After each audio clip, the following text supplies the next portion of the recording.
This video on Eriskay Ponies is brought to you by Braincroft Eriskays in Perthshire and Bydand Eriskays in Aberdeenshire. Eriskays are the last surviving remnants of the Western Isles ponies and were a very important part of crofting life at one time. They were very much a part of the family and were mainly used to carry peat for fuel and seaweed for fertiliser, using traditional wooden saddle and creels. These ponies stand at 12 hands to 13'2" and are very hardy indeed. They thrive on poor grazing and live outdoors all year round. Like all native ponies, they need to have a job to do in the 21st century. These ponies are very adaptable and turn their hoof to most disciplines. Here is Enya doing her bit in a conservation meadow, collecting dock heads before they seed, and doing a bit of conservation grazing on the side.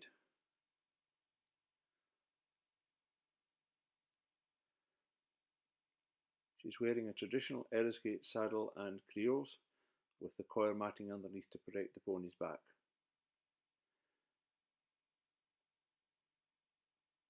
It's important to have a quiet, placid pony for this sort of work. You can imagine if a pony was too lively, it wouldn't work with these creels on their back. This is Baravala Morrigan, or Mori, using her creels recently, putting them to good use clearing debris after Storm Ellen. Mori is an experienced creel carrier and stands very patiently while being loaded.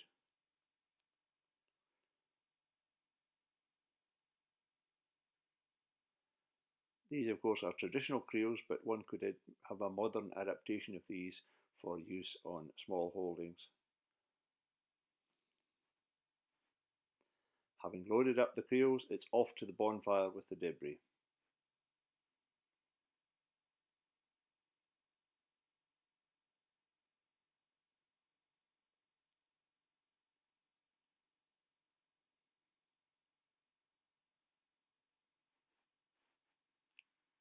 This is where it all begins.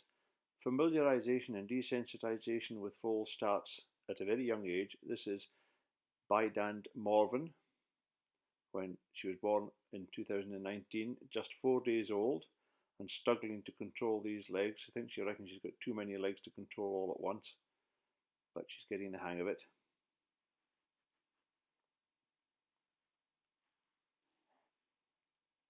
It's important to introduce them to as many things as possible at an early age so that they become accustomed to them. She's obviously not at all concerned about cameras or humans.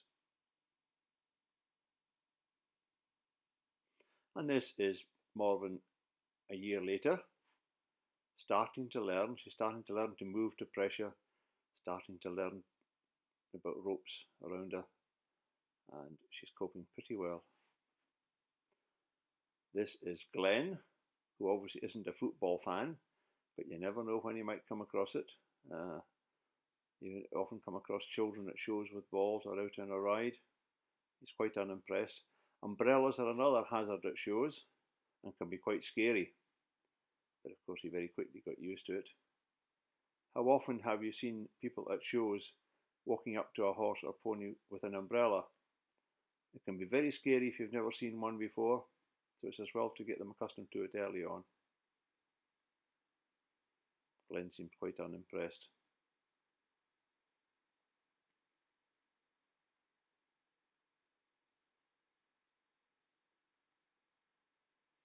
There we are, get underneath the umbrella for wet show days. He's now got used to it and he's quite happy. This was the first time he'd tried this, so it didn't take him long to get used to it. And of course the rest of the family are casting a critical eye from the distance in the adjacent paddock.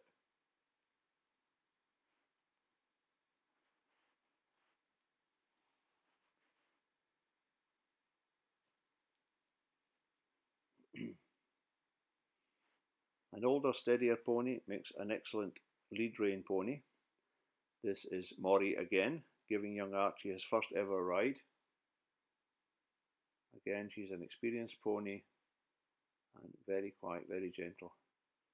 We're back now to Enya, soon after she was backed at the age of 6. They need lots of time to mature physically and mentally before they're backed.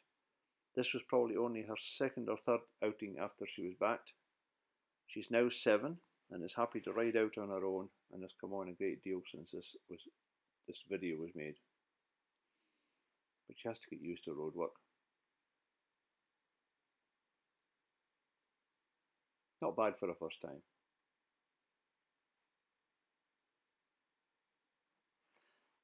Showing may not be a favourite pastime for most natives, but it is a good shop window for breeds.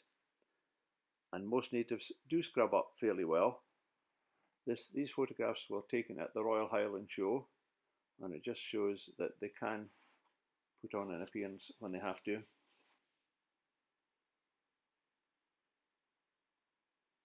We're very fortunate to have these classes at the Royal Highland Show, although it's always difficult to get sufficient numbers.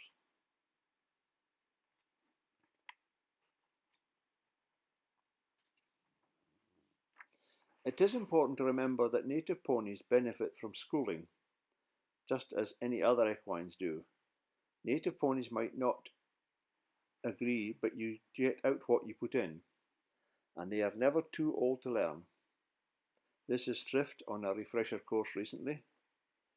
If the pony is well schooled, it makes for a much better pony no matter what discipline you pursue.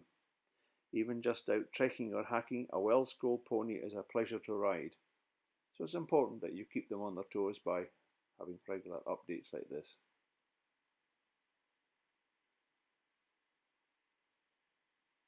Thrift rarely rides in an arena, but she doesn't seem to mind too much. And let's face it, prancing around in an arena can be very boring for a native pony, but she puts up with it pretty well.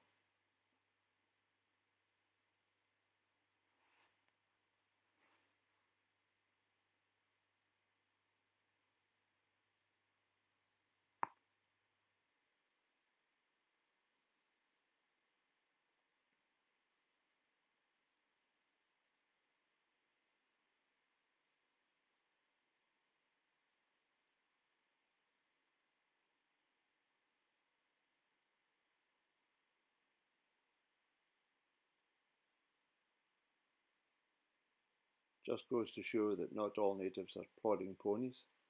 They can put up a bit of speed when they have to.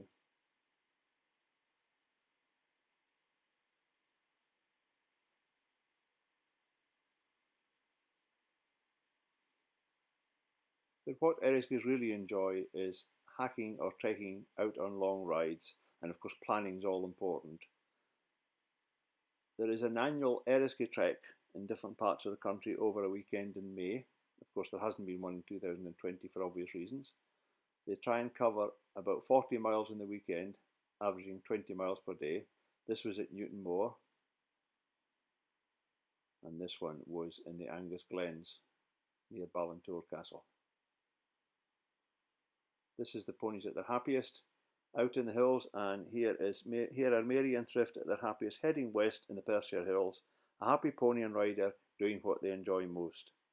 Thank you for watching our little presentation. We hope you've enjoyed it, and remember, if you're going to do it on a native.